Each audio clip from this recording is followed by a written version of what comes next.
ശബരിമലയിൽ ഭിന്നശേഷിക്കാരന് പോലീസ് ഡോളി നിഷേധിച്ച സംഭവത്തിൽ ഹൈക്കോടതിയുടെ നടപടി.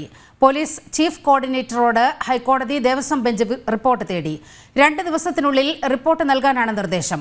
ജനം TV വാർത്തയെ തുടർന്നാണ് കോടതിയുടെ ഇടപെടൽ. 2 ദിവസം മുൻപാണ് ശബരിമലയിൽ ദർശനത്തിനെത്തിയ ഭിന്നശേഷിക്കാരൻ തിരുവനന്തപുരം സ്വദേശി സജീവിന് ഡോളി സൗകര്യം പോലീസ് നിഷേധിച്ച വാർത്ത ജനം TV പുറത്തുവിട്ടത്. പമ്പയിൽ വാഹനമിറങ്ങിയ സജീവിനടുത്തേക്ക് ഡോളി വിടാൻ പോലീസ് അനുവദിച്ചില്ല. റോഡിൽ കിടക്കുമെന്ന് പറഞ്ഞപ്പോൾ മാത്രമാണ് പോലീസ് അയഞ്ഞതെന്നും സജീവ് ജനം TVയോട് വ്യക്തമാക്കിയിരുന്നു. ഈ വർഷം നമ്മൾ ഇവിടെ നിന്ന് വന്നിട്ട് മണിക്കൂറോളം നമ്മൾ പമ്പയിൽ വളരെ ബുദ്ധിമുട്ടി ദേഹം അനുഭവിക്കേണ്ടി വന്നു. ഭഗവാനെ കാണാൻ വളരെ ബുദ്ധിമുട്ടിയാണ് നമ്മൾ അവിടെ നിന്ന് വന്നത്.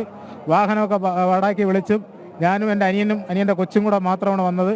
വന്നാരൊക്കെ നമ്മൾ നിഷ്ഠമായ രീതിയിൽ പമ്പയിൽ ഇറക്കി വിട്ടിട്ട് ഡോളി വിട്ടുതരില്ല. ഡോളി ഉണ്ടെങ്കിൽ മാത്രമേ എനിക്ക് അയ്യപ്പനെ കാണാനുള്ള ഇതുള്ളൂ. അതുകൊണ്ട് എനിക്ക് ഡോളി കയറാനുള്ള സമയം കിട്ടിയില്ല. ഒരുപാട് താമസിച്ചു. ഒരു സാറ് വന്നിട്ട് പറഞ്ഞ് ഡോളി ബുക്ക് ചെയ്ത് തരാമെന്ന് പറഞ്ഞ് പോയിട്ട് ആ സാറിനെ പിന്നെ കണ്ടതുമില്ല. ഡോളിക്കാർ വന്നപ്പോൾ ഡോളിക്കാർ അവിടെ നിന്ന് ഇങ്ങോട്ട് കടത്തിവിടാതായി.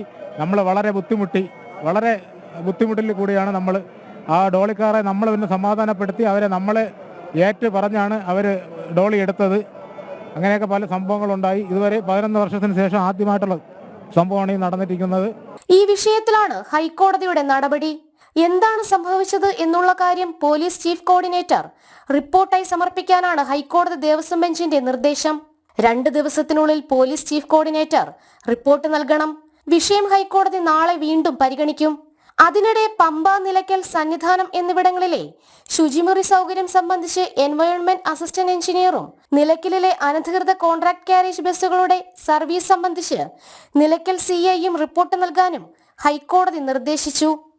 ജനം, കൊച്ചി.